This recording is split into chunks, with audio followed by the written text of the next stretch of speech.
I don't agree with this person's politics, and he may be a massive risk to us. He has tremendous power that isn't democratically checked particularly well.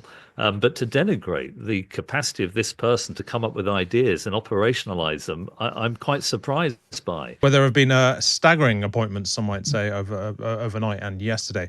Donald Trump has chosen a man who's been investigated by the U.S. Justice Department to head up that department. The Florida Congressman Mike Gates has denied allegations he sex trafficked a 17-year-old girl, and also denies allegations he was under investigation for by his colleagues as well.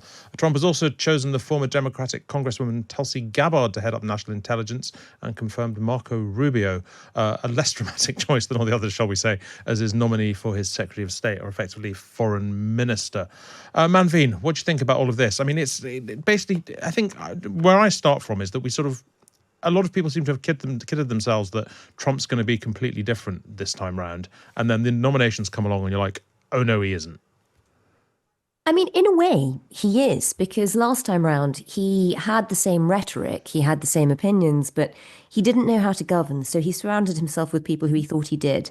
So actually, when a lot of his appointments were made, there was sort of almost a sigh of relief, because they were people who most people thought would looked sort of responsible and competent. He surrounded himself with a lot of former generals. You know, he had John Kelly, he had Jim Mattis. You know, he had a lot of people who people respected.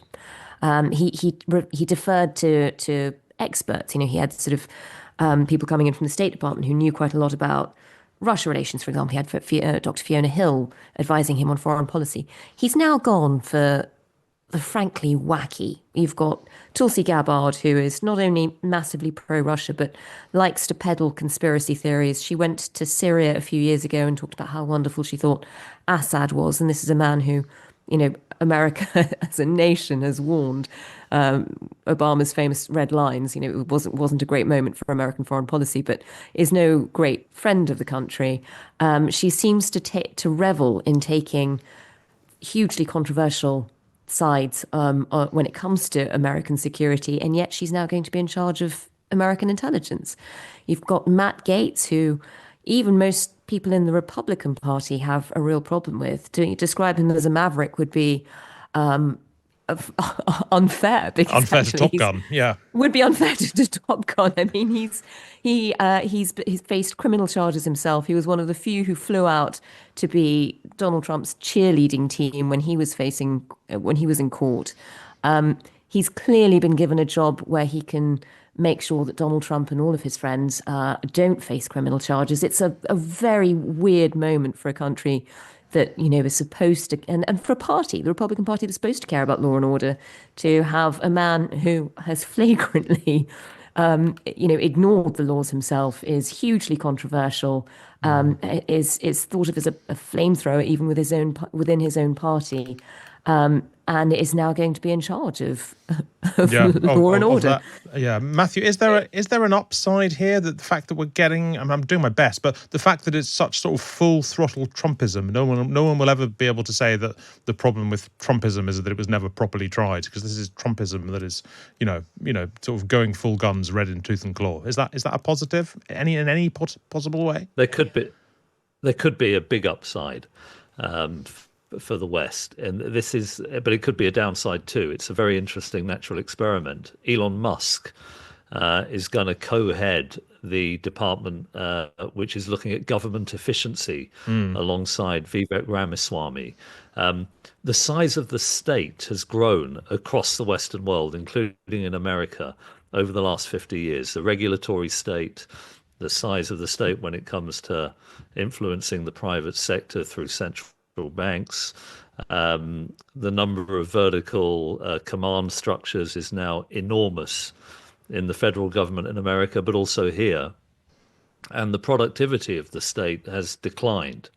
Now, I don't know whether Musk is going to be able to sort this out. Think of things like procurement, the waste. Think of permitting, or what we call planning. Think of how to improve productivity in people who are interfacing with the private sector. It seems to me this is absolutely mission critical. I think we need to pull back the number of regulations.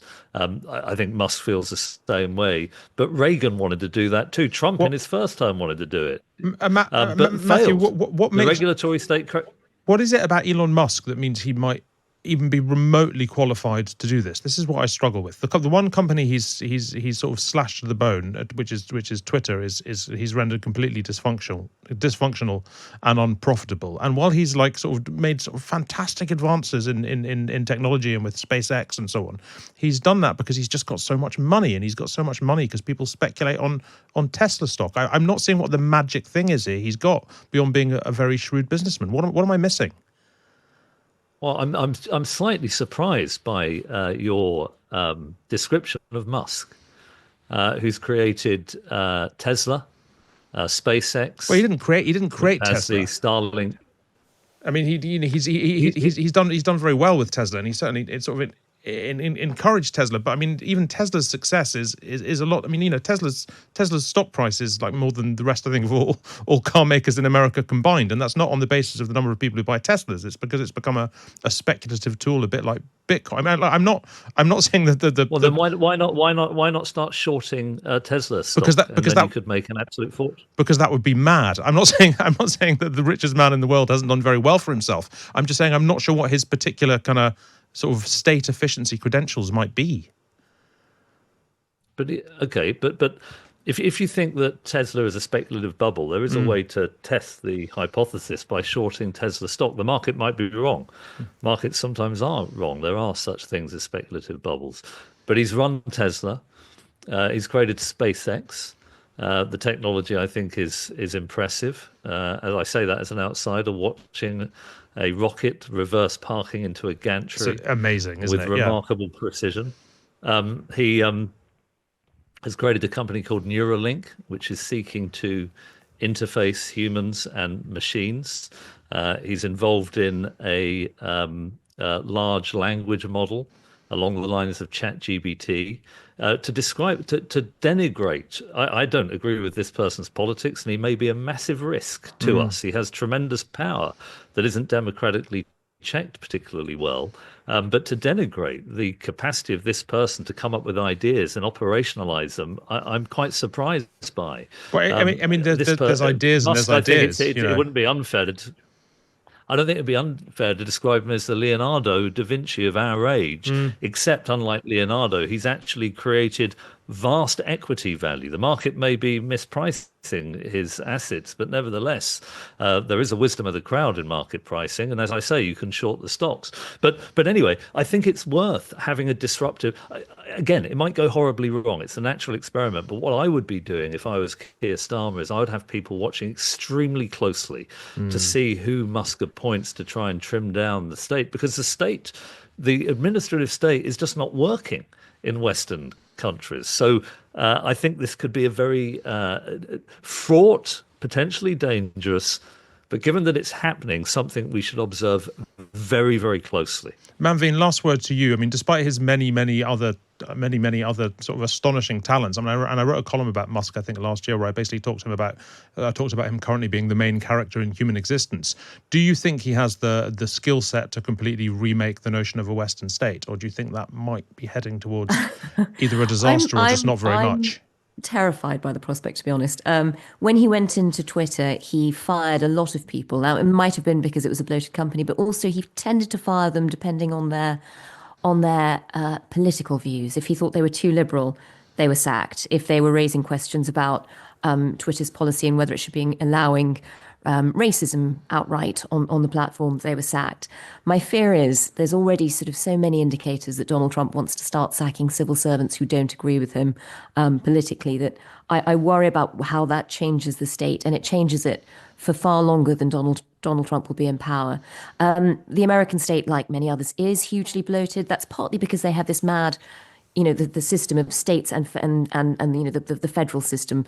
You have a duplication of a lot of jobs. There's a lot of talk about them basically dismantling the Department for Education because every state has its own. My fear again with that is that you have states where creationism is taught as being as valid as science, and you suddenly have no measure for, that I really worry about how mad some of this could go, basically, when you don't have a body at the national level being able to oversee what people are being taught. With Elon Musk in particular, I also worry about what feels like pork barrel geopolitics. We've already heard JD Vance sort of saying we'll pull out of NATO if you try and regulate Elon Musk to Europe, which I find absolutely terrifying.